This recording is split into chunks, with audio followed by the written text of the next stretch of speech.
Selamat pagi, gimana kabarnya hari ini? Oh iya, pada kesempatan ini kita berdua akan berbincang-bincang lagi mengenai dengan sebuah topik yang begitu sangat menarik dan sebuah judul yang begitu banyak di dipelajari saat ini. Nah, pada kali perbincangan ini kita akan membahas topik mengenai pasar modal atau seputar pasar modal. Nah, sebelum kita berbincang-bincang, alangkah baiknya kita memperkenalkan nama. Perkenalkan, nama saya Alfred Pandak dengan NIM 190112100 saya. Lalu ada teman pula bincang saya yaitu Halo Kak Alfred dan semuanya, perkenalkan nama saya Zahra Aulia Dewi dengan NIM 20011210002.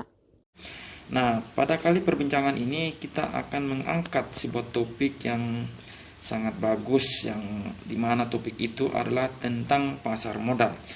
Nah, sebelum kita berlanjut pada inti penjelasan, kita harus ketahui pasar modal itu apa sih? Nah, pengertian dari pasar modal menurut undang-undang adalah kegiatan yang bersangkutan dengan yang pertama penawaran umum dan perdagangan efek. Yang kedua, perusahaan publik yang berkaitan dengan efek yang diterbitkannya. Lalu yang ketiga, lembaga yang berprofesi yang berkaitan dengan efek. Dan yang keempat itu adalah pengertian pasar modal yang tertuang dalam Undang-Undang Nomor 8 Tahun 1995. Nah, pengertian pasar modal secara umum adalah atau secara harafiah suatu sistem keuangan yang terorganisasi, termasuk di dalamnya adalah bank-bank komersial yang semua lembaga perantara di bidang keuangan, serta keseluruhan surat-surat berharga yang beredar. Dalam artian sempit, pasar modal adalah suatu pasar atau tempat berupa gedung yang disiapkan guna memperdagangkan saham-saham, obligasi-obligasi, dan jenis surat berharga lainnya dengan memakai jasa para perantara pedagang efek. Lalu berikutnya ada fungsi dari pasar modal. Nah, fungsi dari pasar modal ini kita menuangkan 5 opsi. Yang pertama, sebagai sarana penambah modal bagi usaha. Sebagai yang kedua itu sebagai sarana pemerataan pendapatan ataupun pemerataan ekonomi di setiap negara. Yang ketiga itu sebagai sarana peningkatan kapasitas produksi bagi setiap orang atau setiap masyarakat yang akan melakukan berbisnis atau melakukan investasi pada pasar modal tersebut. Yang keempat, sebagai sarana penciptaan tenaga kerja dan sebagai sarana dalam peningkatan pendapatan negara manapun itu, baik negara dalam negeri ataupun negara luar negeri. Dan yang terakhir itu sebagai indikator perekonomian negara. Lalu di sini ada juga peran dan manfaat dari pasar modal.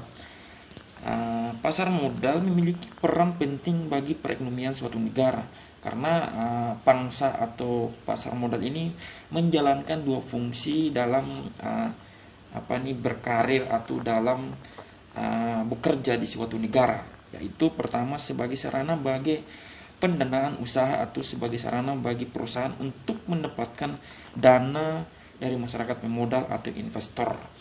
Dana yang diperoleh dari pasar modal dapat digunakan untuk pengembangan usaha, ekspansi, penambahan modal kerja, dan lain-lain.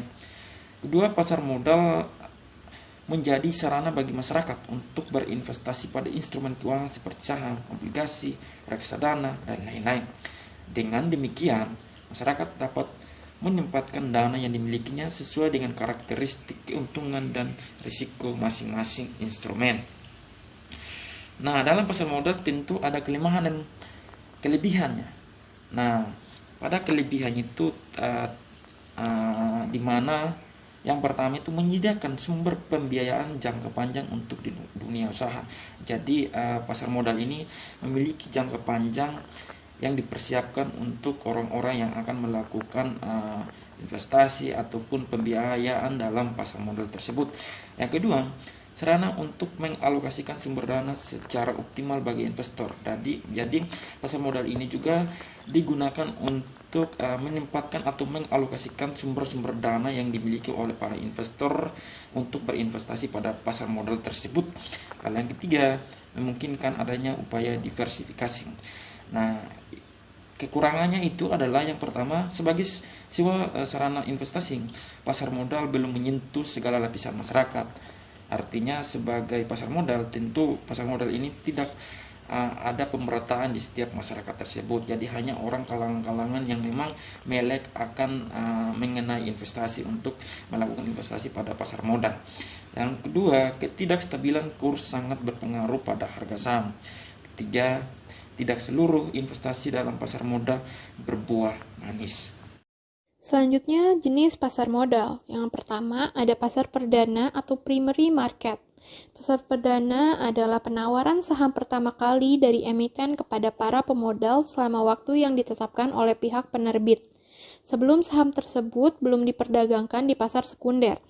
Biasanya dalam jangka waktu sekurang-kurangnya 6 hari kerja, harga saham di pasar perdana ditentukan oleh penjamin emisi dan perusahaan yang go public berdasarkan analisis fundamental perusahaan yang bersangkutan. Yang kedua, ada pasar sekunder atau secondary market. Pasar sekunder adalah tempat terjadinya transaksi jual beli saham di antara investor setelah melewati masa penawaran saham di pasar perdana. Dalam waktu selambat-lambatnya 90 hari setelah izin emisi diberikan pada efek tersebut harus dicatatkan di bursa. Dengan adanya pasar sekunder, para investor dapat membeli dan menjual efek setiap saat. Sedangkan manfaat bagi perusahaan, pasar sekunder berguna sebagai tempat untuk menghimpun investor, lembaga, dan perorangan. Tempat terjadinya pasar sekunder ada di 2 tempat, yaitu pertama, bursa reguler dan bursa paralel. Bursa reguler adalah bursa efek resmi seperti Bursa Efek Jakarta (BEJ) dan Bursa Efek Surabaya (BES). Yang kedua, bursa paralel atau over the counter adalah suatu sistem perdagangan efek yang terorganisir di luar bursa efek resmi dengan bentuk pasar sekunder yang diatur dan diselenggarakan oleh Perserikatan Perdagangan Uang dan Efek-efek atau PPUE, diawasi dan dibina oleh Bapepam. Produk-produk pasar modal. Yang pertama, saham. Saham adalah tanda penyertaan modal pada suatu perusahaan perseroan terbatas. Manfaat yang diperoleh dari pemilikan saham adalah dividen, bagian dari keuntungan yang dibagikan kepada pemilik saham, capital gain atau keuntungan yang diperoleh dari selisih positif harga beli dan harga jual saham, dan manfaat non-finansial yaitu mempunyai hak suara dalam aktivitas perusahaan. Obligasi adalah surat pengakuan hutang suatu perusahaan yang akan dibayar pada waktu jatuh tempo sebesar nilai nominalnya.